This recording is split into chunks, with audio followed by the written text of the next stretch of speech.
Okay, all right. Sometimes when we go through like situations like relationship issues like breakfast, we are being forced to think about it in a way that makes us feel bitter and feel um, worthless. And sometimes we get not to understand why it happens.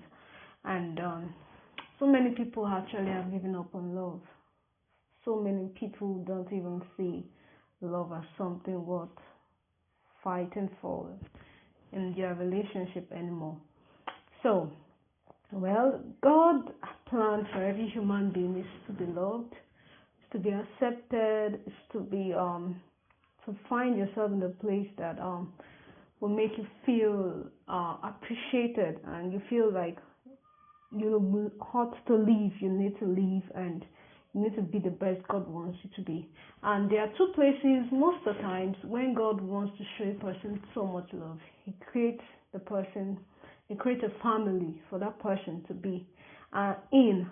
And normally we know before you get into any relationship or before you get a family, you need to be in a relationship, and you see why both men and female are actually striving to have love, so that when the time is due, it leads to marriage, where they get to chase their dream with their long life partner. Now, the scenario we find ourselves in Nigeria is breakfast. Breakfast seems to be the norm. Nobody sees it as not. I won't say nobody sees it as something abnormal. Well, sometimes we've come to accept it as the thing. Whether you like it or not, they'll say everybody will chop breakfast. Well, should everyone eat breakfast, or should breakfast be something? Should it be something that we have to accept and see it as okay, the norm, and then we just move on and shy away from it? Or should we get to know why it's happening, and should we get to know how it can be avoided and all of that? So, my book, Breakfast Serve, What God Thinks About It, is a book that tries to open your eyes on what is the real thing. Why do we have breakfast? And what what are the underlying factors, what really cause people to serve their partners breakfast, regardless of the other factors? Why would people just wake up and say, I'm no longer interested in a relationship again? And then, not only that, it also talks about the way God sees it. With God, we know all things are possible, and whether we like it or not, He's the originator of life. So everything that affects human beings actually is connected to God. God feels everything. He feels the way we feel when people die, when people are hungry, when people are lonely, when people are abandoned, when they are used. And same thing with breakfast. God really understands how it feels to be served breakfast or to be heartbroken.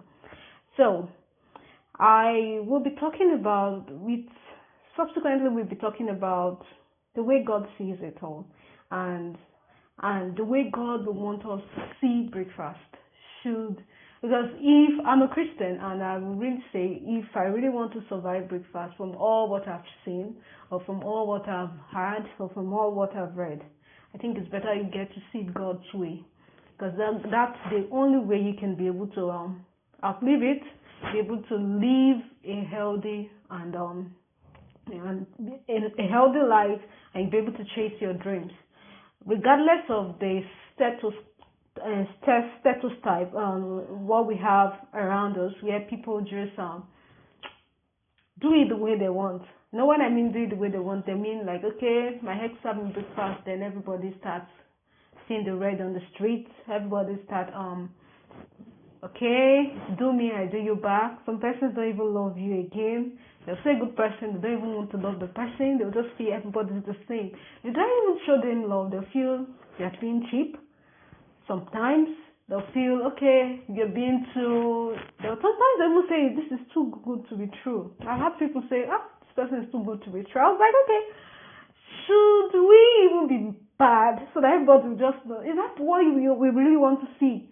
You want people to just be bad, like, and I was like, that's abnormal to me. When people are being nice and kind and cautious and loving and responsible, some persons don't even see it as something that should exist. Some people see it as something abnormal, and I feel this person is pretending.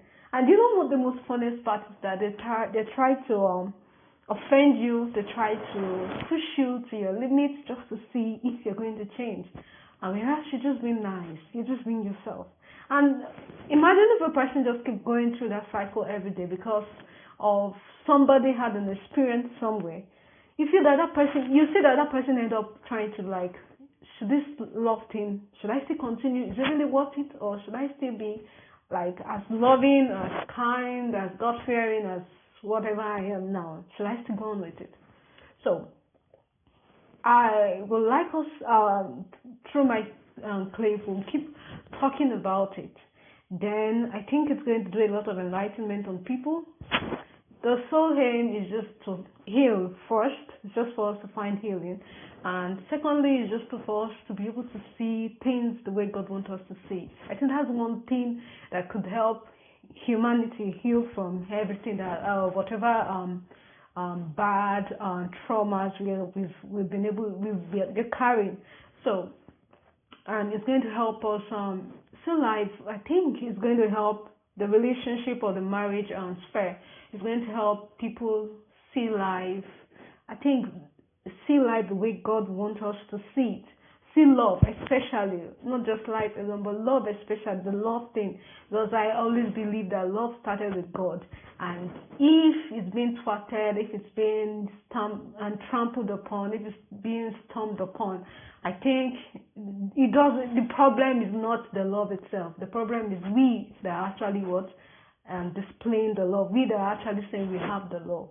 So I think I'm going to stop here. Then subsequently we get to listen to more clips on this matter, but just have what God thinks about it. And so the book is also available as e-books. So if you really want to get a copy, you can just let me know. You just send me a message on my DM and I'll send a copy to you. Thank you so much and God bless you.